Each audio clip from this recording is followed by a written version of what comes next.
Bueno, segunda parte, o en realidad tercera, pero segundo capítulo, parlamentarismo. Esta vuelta, en los dos videos anteriores me olvidé de sacarle fotos al pizarrón. Mala suerte, espero que hayan podido, a partir de la exposición, ir siguiendo lo que yo iba escribiendo. Si no, tendrán que hacer su propio pizarrón en la medida que yo voy, me van escuchando en el video. Esta vuelta lo organicé primero el pizarrón para no olvidarme de sacarles la foto y además porque de esa manera me parece que para ustedes es más sencillo seguir mi exposición. Lo mismo que con el caso del presidencialismo, ya lo establecimos, las características específicas de cada diseño institucional, Sartori las va a contextualizar, ¿sí? Digamos, en el debate presidencialismo-parlamentarismo, donde él, por supuesto, va a tener una respuesta diferente respecto a la respuesta dominante de que la mejor forma es el parlamentarismo, con lo cual el capítulo sobre parlamentarismo para Sartori, además de ser un capítulo para clarificar qué significa el parlamentarismo y de qué hablamos cuando hablamos de parlamentarismo, también va a ser una oportunidad para mostrar las falencias del parlamentarismo en términos de ser ese supuesto diseño institucional que va a garantizar no solo la estabilidad democrática del régimen político, sino fundamentalmente la eficacia decisional. ¿Sí? Digamos, habíamos concluido el análisis sobre el presidencialismo, entendiendo que cualquier transformación de un diseño presidencial a un diseño parlamentario, que la implantación de un diseño parlamentario en un escenario que históricamente había sido gobernado por una institución presidencial, no garantizaba eficacia decisional, no garantizaba estabilidad ni perdurabilidad, fundamentalmente porque no ofrecía partidos políticos adaptados al parlamentarismo. Cuando Sartori revise qué significa el parlamentarismo, va a establecer una condición básica y va a decir que es el único elemento común que tienen los parlamentarismos. ¿Sí? Digamos, cuando hablemos de parlamentarismo vamos a hablar de la idea de que el parlamento es soberano. ¿Qué supone esto? Básicamente que es el único órgano electo popularmente. Mientras en el parlamentarismo nosotros tenemos dos órganos de elección popular, el presidente o poder ejecutivo y el poder legislativo, en este caso, digamos, solo va a haber un órgano soberano, un solo órgano de elección popular, un solo órgano que va a tener una legitimidad directa, ¿sí? Digamos, y en este sentido, entonces, ese va a ser el elemento principal para caracterizar un parlamentarismo. Cuando nosotros estemos frente a un diseño institucional donde solo tengamos un órgano de elección popular y ese órgano sea el parlamentarismo, entonces vamos a estar en un diseño parlamentario. Ahora, lo cierto es, va a decir Sartori, que esa característica común a los parlamentarismos no garantiza la uniformidad ni en las características del diseño, ni fundamentalmente en el funcionamiento del diseño parlamentario. Entonces, a partir de eso, lo que va a hacer es establecer una distinción a partir de la segunda característica que es propia de los parlamentarismos y que para él, sobre ese criterio, es el cual podemos heterogeneizar, podemos establecer las variantes dentro del mundo de los parlamentarismos. A mí me interesa que ustedes, cuando vuelvan a leer el texto de Ingeniería Constitucional Comparada, sea el capítulo 5 del presidencialismo, el 6 de parlamentarismo o el 7 de semipresidencialismo, antes relean el capítulo 9 de la política lógica y métodos, porque básicamente Sartori va a estar repitiendo permanentemente a la hora de describir y precisar conceptualmente qué significa cada diseño institucional, su estrategia de construcción conceptual propuesta en ese capítulo 9. Decíamos entonces que la primera característica común a todos los diseños parlamentarios es esta soberanía exclusiva del Parlamento, y la segunda condición tiene que ver con que el Poder Ejecutivo y el Poder Legislativo se comparten. Esta idea de se comparte, ¿sí? Digamos, algunos van a criticar que no es muy clara la idea de que se comparte Poder Ejecutivo y Poder Legislativo. Lo que supone es básicamente, en términos del diseño, ¿sí? Digamos, no necesariamente del funcionamiento, una dependencia del Poder Ejecutivo respecto del Poder Legislativo. ¿Sí? Digamos, lo que vamos a ver es que en los diseños parlamentarios, a diferencia de los diseños presidenciales, en los diseños parlamentarios el rol central del Parlamento va a ser formar gobierno. ¿Sí? Digamos, esta idea de que se comparte el gobierno va a suponer que el rol del legislativo es formar gobierno. Y otra vez, este gobierno es el Poder Ejecutivo, ¿sí? Entonces, en tanto y en cuanto el rol central del Congreso es formar el gobierno, es designar al primer ministro y en muchos casos también al gabinete completo, ¿sí? Lo que Sartori va a entender es que nosotros vamos a poder distinguir distintos tipos de parlamentarismo en función de cómo se estructure la relación al interior del gobierno una vez resultado este electo. Porque esa relación que se estructure al interior del Poder Ejecutivo, al interior del gabinete del primer ministro, va a dar cuenta de cómo es el formato en el cual se comparte el poder entre el Poder Legislativo y el Poder Ejecutivo. En ese sentido, Sartori va a identificar 3 modelos, donde va a contar que hay 2 que son polares y uno que es el intermedio entre esos 2 extremos. Va a decir, el primer modelo característico de compartir el poder es el modelo británico, lo que vamos a llamar el parlamentarismo de gabinete, donde la relación entre el primer ministro y su gabinete es de un primero sobre desiguales. ¿Sí? Digamos, lo que Sartori va a encontrar en este caso, donde el modelo arquetípico es Westminster o Gran Bretaña, es básicamente que en realidad el Congreso o el Parlamento, digamos, no tiene más atribución que lograr la representación para poder conformar la mayoría y sobre eso elegir al primer ministro. ¿Cuál es la característica central, va a decir Sartori, de este modelo de parlamentarismo Westminster? 2 elementos centrales. El bipartidismo, que garantiza una enorme disciplina partidaria, y ese bipartidismo que es hijo de un sistema electoral mayoritario simple, ¿no? Digamos, es decir, la idea de que este primero sobre desiguales es el formato de funcionamiento del parlamentarismo, en realidad Sartori va a decir, no es el formato de parlamentarismo puro, ese formato solo se verifica en Westminster y es condición que exista una disciplina partidaria. Esta disciplina partidaria, va a decir Sartori, es hija de elecciones pluralistas, o lo que es lo mismo, de un sistema electoral mayoritario. ¿Por qué? Porque básicamente cuando un partido obtiene el 51% de las bancas en la Cámara de los Comunes, automáticamente conforma gobierno. El gabinete es de un solo partido, es un gabinete monocolor. Y quien termina resultando primer ministro va a ser el líder del partido de la mayoría. Por lo tanto, ese primer ministro no es solo el jefe de un gabinete, que es el ejecutivo, que hereda que recibe su legitimidad de la Cámara de los Comunes, sino que fundamentalmente es el jefe partidario de todos los demás integrantes de su propio gabinete. Y ahí va a decir Sartori, entonces, no está tan claro que el premier británico no sea incluso más poderoso que el presidente más poderoso. ¿Sí? Digamos, ahí va a establecer alguna comparación en esta idea de que los poderes de los poderes ejecutivos, las atribuciones, los poderes en términos de capacidades de gobierno, de tomar decisiones, de desconocer inclusive a los otros poderes, no depende tanto, va a decir Sartori otra vez, del diseño institucional per se, sino de cuál es la estructuración del sistema de partidos. Y ahí va a aparecer entonces el siguiente componente.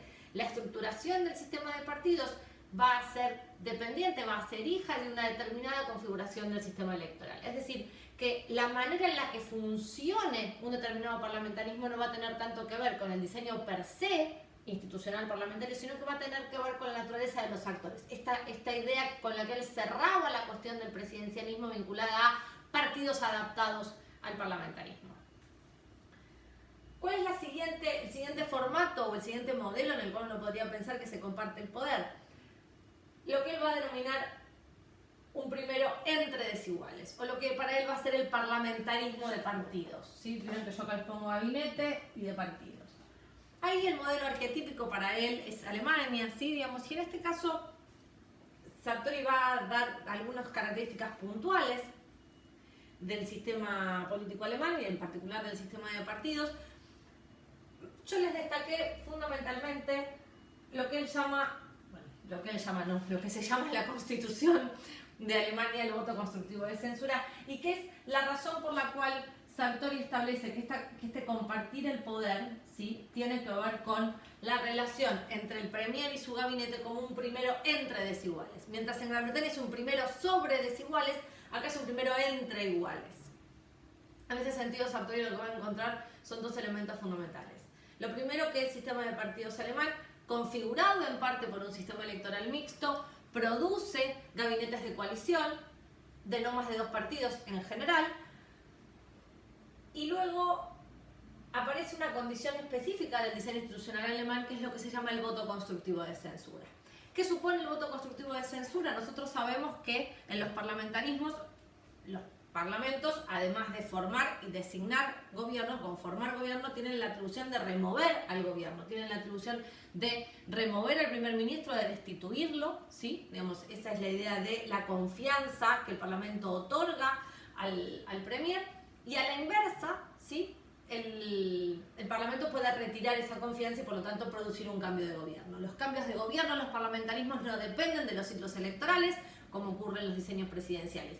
Los cambios de gobierno, los diseños parlamentarios, dependen de la lógica partidaria y del modo de interacción entre los socios de un gobierno de coalición, o inclusive de los modos de interacción entre las facciones al interior de un partido político específico que sea el partido de gobierno. Si vieron la película Las Horas Más Oscuras, ahí se ve bien claramente cómo es esta lógica de que el recambio de gobierno en los diseños parlamentarios no depende tanto del ciclo electoral, sino que depende más bien de las lógicas de disputa de poder al interior de los partidos. Pero volviendo al voto constructivo de censura, porque me voy, pero vuelvo, la idea del voto constructivo de censura, ¿qué es lo que supone? Digamos? Y acá Sartori lo destaca otra vez porque su obsesión es la estabilidad, pero en términos de la eficacia decisional, ¿sí? Digamos, de la capacidad para gobernar. Entonces, es más, para Sartori, el parlamentarismo va a ser el que menor capacidad funcional tenga como diseño institucional. El voto constructivo de censura lo que supone básicamente es que para destituir al canciller, para destituir al premier alemán, yo tengo que tener conformada una mayoría alternativa y designar y ya, digamos, establecido quién va a ser el reemplazo de ese canciller. Es decir, no necesito, y esto es lo interesante y donde para Sartori radica la funcionalidad, ¿sí?, del diseño alemán, que es, no me alcanza con conformar una mayoría negativa al premier, necesito constituir una mayoría positiva para designar uno nuevo. Y en este sentido aparece una enorme diferencia con el gobierno de gabinete de Westminster, ¿no? Digamos, este parlamentarismo de gabinete, este parlamentarismo de Westminster, en general no funciona el proceso de remoción del premier por parte del parlamento, otra vez de ahí la idea del primero sobre desiguales, porque destituir al premier supone ir en contra del propio partido. Y eso no ocurre mucho menos en condiciones de absoluta y completa disciplina partidaria como es el caso inglés.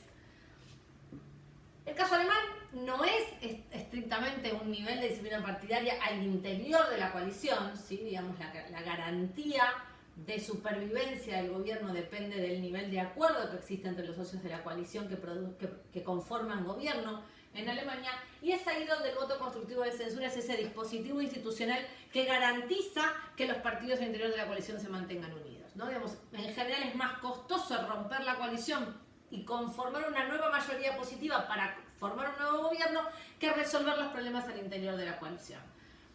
De ahí entonces dice Sartori que sea ese voto constructivo de censura el dispositivo institucional que permite la eficacia del diseño parlamentario que nosotros podemos acercar al modelo alemán. ¿Cuál es el último tipo de parlamentarismo que él identifica? Lo que para él en realidad es el diseño parlamentario en estado puro, que es el gobierno de asamblea, donde la conformación del Poder Ejecutivo y la forma en la que se comparte el poder entre Ejecutivo y Legislativo es donde el Premier es un primero entre iguales. ¿Sí? Digamos, ese famoso primus inter pares, perdón. Ese formato de primus inter pares, ¿sí? Digamos que va a ser lo que él denomina el parlamentarismo de asamblea o el formato parlamentario puro, va a ser el peor de los formatos parlamentarios, va a ser un formato básicamente que lo que va a provocar es la existencia casi recurrente de gobiernos minoritarios o en minoría y donde fundamentalmente, por lo tanto, no va a haber ninguna capacidad de toma de decisiones. No necesariamente esto va a implicar una parálisis absoluta del sistema político, pero sí va a decir Sartori, el parlamentarismo de asamblea va a funcionar en dos lógicas, o en una constante condición minoritaria por parte del gobierno o en un constante recambio de gabinetes, ¿no? Digamos, y en ese sentido, digamos, va a aparecer una lógica de un gobierno activista, pero un gobierno que no es eficiente, es un gobierno que no tiene capacidad para gobernar, en la medida en que solo propone estrategias al Parlamento, propone políticas públicas al Parlamento, pero su coalición de gobierno a nivel legislativo se desarticula rápidamente, corre riesgo la supervivencia del propio gobierno, y entonces ahí aparece, ¿sí?, digamos, este problema que para Sartori es el mayor problema de los parlamentarismos, que es el asambleísmo constante y la existencia de gobiernos minoritarios sin ningún tipo de capacidad para gobernar ni para tomar decisiones. ¿Cuál es un elemento central que no aparece exactamente para pensar que para Sartori no aparece para pensar el parlamentarismo, pero que a mí me interesa destacarles? Es que en esta lógica de que el poder se comparte, aparece otro elemento que es lo que se llama las medidas de intervención recíproca, que en algún lugar contribuyen, ¿sí?, a la estabilidad del diseño institucional parlamentario. Estas medidas de intervención recíproca que contribuyen a la estabilidad significa básicamente que, si bien es cierto que el poder legislativo puede destituir al primer ministro, al canciller, al presidente del gobierno, sea el nombre que sea, según el diseño parlamentario que estemos mirando, según el país o caso concreto que estemos analizando, lo cierto es que el premier también goza de algún grado de poder para amenazar al Parlamento y tratar de sobrevivir en esa estabilidad. Y eso es lo que se llaman medidas de intervención recíproca, ¿no? Digamos, mientras el Parlamento amenaza al premier con un eventual voto de censura, un eventual voto de destitución y un reemplazo en el gobierno, el premier tiene la capacidad de devolver esa amenaza amenazando con la disolución del Parlamento, la convocatoria de elecciones y por lo tanto la conformación de un nuevo gobierno. Esa lógica de las medidas de intervención recíproca en algún lugar es muy aplicable de manera sistemática en el gobierno de asamblea, va a decir Sartori, ¿no? Digamos, esta amenaza cruzada, donde muchas veces termina que aparecen gobiernos minoritarios, digamos, el Parlamento decide darle supervivencia a un gobierno en minoría antes que arriesgar los diputados perder sus bancas, ¿sí? Porque la disolución del Parlamento y la convocatoria de las nuevas elecciones supone que todos tienen que renovar su bancada para volver a ser eventualmente candidatos elegibles para la conformación del gobierno. Porque la característica en esta idea de que el Poder Ejecutivo y el Legislativo se comparten es que para ser miembro del gobierno, para ser miembro del Poder Ejecutivo, yo tengo que pertenecer al Parlamento. Si no pertenezco al Parlamento, no puedo ser electo para integrar el Poder Ejecutivo, el gabinete de gobierno, ¿sí? Entonces, me interesaba destacarles esta idea de medidas de intervención recíproca porque hay una cuestión vinculada otra vez a la estabilidad que tiene que ver con la necesidad de que sobrevivan los gobiernos, ¿sí? Para Sartori ya no va a ser tan importante que sobrevivan los regímenes políticos democráticos, porque en principio parecería estar garantizada la supervivencia de la democracia.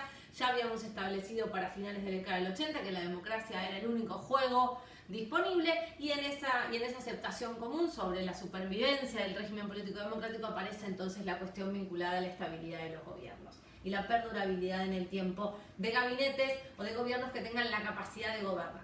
Y ahí es donde aparece el último elemento que a mí me interesa destacarles en torno a la discusión de los parlamentarismos, que es la relación entre eficacia, eficiencia, legitimidad y por lo tanto la gobernabilidad.